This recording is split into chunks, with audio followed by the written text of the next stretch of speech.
오늘 본문 예레미야 31장 1절부터 15절의 내용은요. 그날의 회복이 될 것이다 라고 하면서 한 가지 상징적인 행위를 하게 됩니다. 그게 바로 밭을 사는 행위입니다. 지난 시간에 계속 본 것이 예레미야가 성전문 앞에서 상징적인 행위를 하나 했어요. 어깨에 멍에를 메고 말씀을 선포했죠. 바벨론의 멍에가 되라. 그리고 하나님께 다시 70년 만에 회복시켜 줄 것이다. 그것이 몇 장에 걸쳐서 이야기를 했어요. 자, 오늘은 어떤 걸 하느냐? 밭을 사라는 거예요. 이것은 또 하나님께서 예언의 행위의 표식 중에 하나입니다. 그러니까 선지자들은 말로만 하나님 말씀을 전하는 것이 아닙니다. 때로는 행위를 통해서 하나님의 메시지를 전하기도 했습니다. 성경에 보면 대표적인 사람이 호세아 선지자입니다. 하나님께서 호세아에게 뭐라고 말씀하시냐면 음탕한 여인과 결혼을 하라. 그리고 아이를 낳을 때마다 이 여자가 다시 또 도망가고 음탕한 행위들을 하죠. 그 모습을 통해서 이스라엘 백성들에게 말씀하고 싶은 것이 있었어요. 너는 이 여자처럼 이렇게 나에 대해서 음탕한 행위를 하는 이스라엘 백성들이다. 이것들을 가르쳐 주기 위함입니다. 그럼에도 불구하고 하나님은 우리를 사랑하신다. 이런 것들을 그 안에 메시지를 선포하시는 거죠. 그래서 이런 행위들을 통해서 때로는 하나님의 말씀을 선포하시기도 했어요. 자, 이런 이유들이 있겠죠. 여러 가지 이유가 있겠지만 그 중에 하나가 뭐냐면 옛날에는 많이 문맹률이 뛰어나지 않을 때도 있었어요. 그래서 말씀을 잘 모를 때는 어떤 형식들을 좀 보게 됩니다. 우리나라가 아니라 기독교 역사도 보면 중세 때도 천주교가 여러 가지 이상한 행위들을 많이 합니다. 미사 때. 이유가 있어요. 다른 것이 아니라 그때 라틴어로 하나님 말씀을 보고 또 말씀을 가르쳐 주니까 일반 성도들은 전혀 무슨 말인지 모릅니다. 다른 나라 말로 예배를 드리니까요. 그러니까 졸지 않기 위해서 때로는 같이 함께하기 위해서 이런저런 것들을 보여주는 거죠. 퍼포먼스라고 해도 되고요.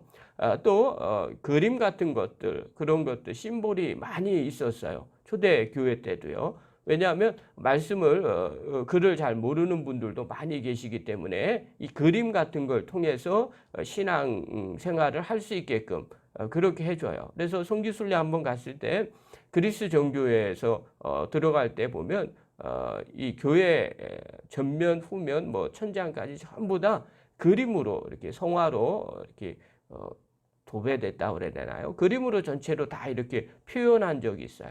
그게 뭐냐면 천지 창조부터 주님 오시는 날까지 이렇게 보여주는 그런 그림들이었어요. 지금도 그때도 갔을 때 보면 그런 작업들을 계속 수정하는 것들을 볼 수가 있었습니다. 아마 처음에 글을 잘 모르는 사람들 또 성경을 가까이 못했던 사람들이 그런 그림들을 통해서 알게 되는 거죠. 이와 마찬가지죠. 하나님께서 선지자를 통해서 때로는 말씀으로 이야기하지만 때로는 이런 상징적인 행위들을 통해서 메시지를 선포합니다. 이 내용들의 핵심은 뭐냐면 밭을 사는 건 다시 회복시켜 주겠다는 거예요. 이런 거래가 다시 일어나겠다는 겁니다. 구체적으로 보면요. 1절에 보면 유다의 시드기야 왕 10째 해에 이런 일이 일어났습니다. 그러니까 시드기야 10년은요. BC 587년입니다. 예루살렘이 함락되기 바로 1년 전의 일입니다. 이때 바벨론 군대가 예루살렘을 포위하기 시작했습니다. 그런데 예레미야는 왕의 궁전에 있는 시위대 뜰에 갇히게 됩니다. 2절에 보면요. 그때 바벨론 군대는 예루살렘을 에워쌌고 선지자 예레미야는 유다의 왕의 궁중에 있는 시위대 뜰에 갇혔으니. 그래서 이 10년에 예레미야는 시위대 뜰에 갇혀 있는 신세가 된 거죠. 자, 3절부터 5절에 보면요. 그가 왜 갇혀 있는지를 말해 줍니다. 그가 예언을 해요. 3절에 보면 보라 내가 이 성을 바벨론 왕의 손에 넘기리니 그가 차지할 것이다. 지금 포위되어 있는 상태인데 예레미야가 뭐 넘겨질 것이다. 바벨론에게 넘어갈 거다. 이런 예언들을 하는 겁니다. 그 다음에 시드기야는 끌려갈 것이다. 지금 현직에 있는 왕의 예언을 하는데 당신은 바벨론에게 적군에게 끌려갈 것입니다. 뭐 이런 예언을 하는 거예요. 그러니까 5절 하반절에 보면 이렇게 시드기야가 얘기해요. 유다왕 시드기야가 이르되 내가 어찌하여 이같이 예언하였느냐 하고 그를 가두었음이더라. 그러니까 예레미야가 왜 지금 시위대 뜰에 있는지는 이해할 수 있는 거죠. 지금 전쟁 중에 예루살렘 성이 포위되어 있는데 바벨론이 승리할 것이다. 그리고 지금 우리나라 왕 시드기야는 끌려갈 것이다. 이런 예언을 하니까 당연히 좋아할 사람이 누가 있겠습니까? 그래서 시위대 뜰 안에 가두어 둔 겁니다.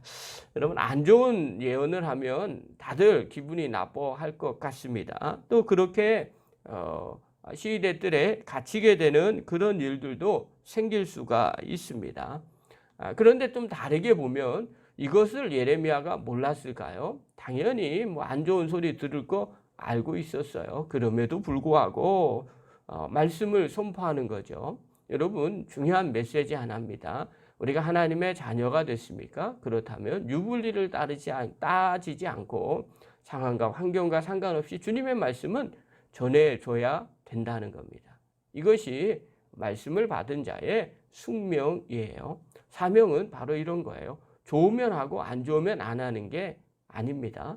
좋거나 나쁜 거라 주님의 말씀은 진리는 선포하는 게 맞다는 거죠. 자, 이때 하나님께서 환상을 하나 보여주십니다. 그게 6절하고 7절이에요. 예레미야가 이르되 여호와의 말씀이 내게 임하였느니라. 이르시되 보라 내 숙부 살룸의 아들 하나멜이 내게 와서 말하기를 너는 아나돗에 있는 내 밭을 사라. 이 기업을 물을 권리가 내게 있느니라 하리라 하시더니. 자, 뭐라고 이야기하냐면요. 예레미야의 숙부의 이름이 나옵니다. 숙부가 살룸입니다. 그 살룸의 아들 하나멜이 왔어요. 예레미야에게 있어서는 아마 사촌지간이죠. 그 하나멜이 아나돗에 있는 밭을 사라고 찾아온 겁니다. 왜 하나멜이 감옥에 있는 예레미야에게 밭을 사라고 찾아왔느냐? 이유가 뭐냐면 이 기업을 물을 권리가 내게 있느니라. 이것 때문에 기업 물을 권리가 예레미야에게 1순위로 있었다는 겁니다. 자, 이것은요, 레위기 25장에 보면 토지는 하나님께서 가나안 땅을 정복하면서 지파들에게 나누어 줬습니다. 그래서 땅은 하나님이 지파들에게 나눠줬기 때문에 땅이 다른 지파로 넘어갈 수 없게 친족 중에 가장 가까운 친족들에게 제일 먼저 그 땅을 살 수 있는 권리를 물을 수 있는 그런 권한 하나님이 법을 정해 주셨어요. 그래서 이것 때문에 아마 이 하나돗이 하나멜이 급히 땅을 팔 필요가 생겼던 것 같습니다. 그러니까 예레미야에게 찾아와서 이 땅을 좀 네가 샀으면 좋겠다. 그렇게 이야기를 하는 거예요. 자, 당시에 나라가 지금 위태하고 나라가 망할 위기에 처해 있어요. 예루살렘이 바벨론에 이렇게 함락되기 1년 전의 일이거든요. 그럼에도 불구하고 하나님의 말씀대로 기업 물을 율법이 지금 지켜졌다는 것을 말해주고 있어요. 자, 이걸 통해서 알 수 있는 거죠. 이때 당시에도 그래도 하나님의 말씀을 지키려고 하는 이게 보편화가 되어 있었구나 라는 것들을 알 수가 있죠.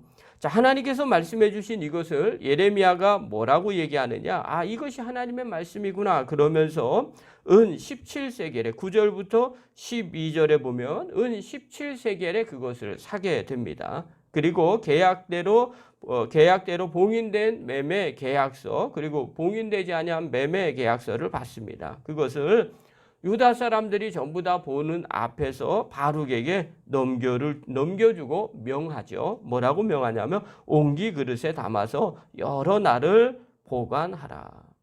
자, 자, 그렇다면 갑자기 바룩이라는 사람이 튀어나옵니다. 바룩은 누구냐면 예레미야의 개인 비서이자 친밀한 벗이다 이렇게 말합니다. 또 다른 사람은 예레미야의 제자다 이렇게도 이야기를 합니다. 이 바룩은요, 예루살렘이 멸망한 후에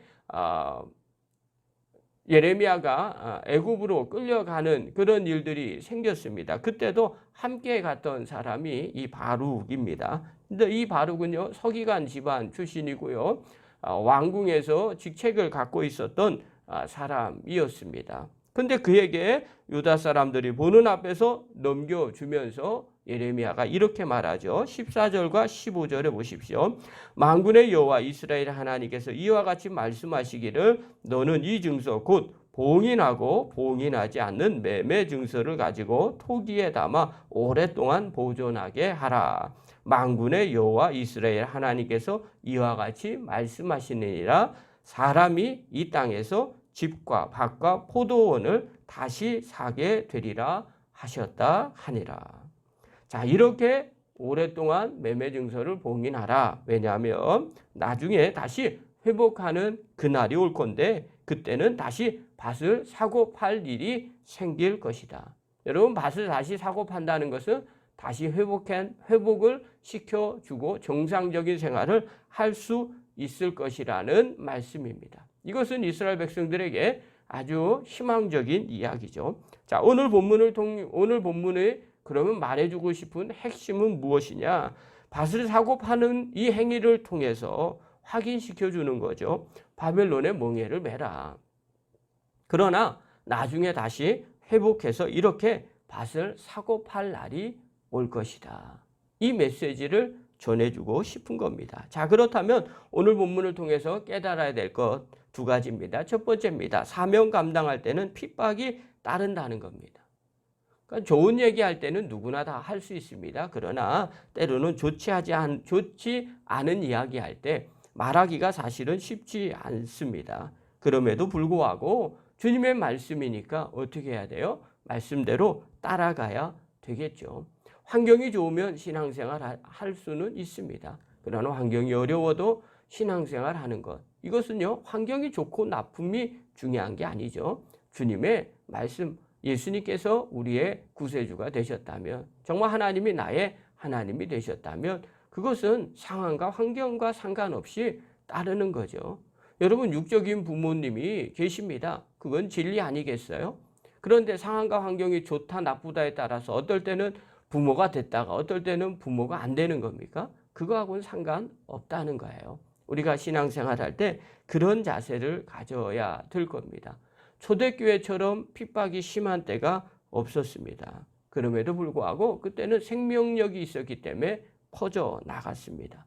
핍박과 상관없이 하나님에 대한 믿음이 있다면 그런 사람은 굳건하게 사명을 감당할 수 있게 되더라는 거죠. 코로나로 인해서 어려움을 겪게 되는 교회들이 있고요. 성도들이 있습니다.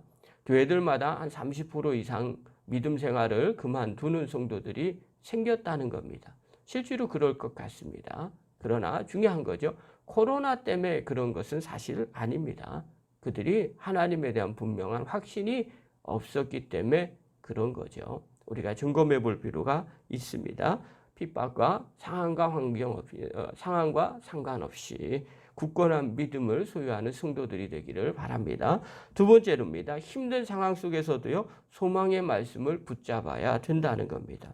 하나님은요, 나라를 잃어버린 어려움 속에서도 회복을 약속하셨어요. 자, 그렇다면 오늘 우리도 마찬가지지 아니겠습니까? 어려운 상황이라고 한다 할지라도 하나님은 그 안에서 우리에게 소망을 주시는 하나님이십니다. 그래서 그 소망의 약속을 붙잡을 줄 알아야 된다는 겁니다. 교회 안에서 안팎으로 어려움을 겪을 때 우리가 무엇을 바라봐야 되느냐? 하나님의 소망을 바라볼 줄 알아야 됩니다. 주님께서 기뻐하는 것, 또 하나님이 어떻게 이루어 가실 것을 바라보고 그것을 붙잡고 날마다 신앙생활하는 믿음의 거룩한 종들 되기를 간절히 축원합니다.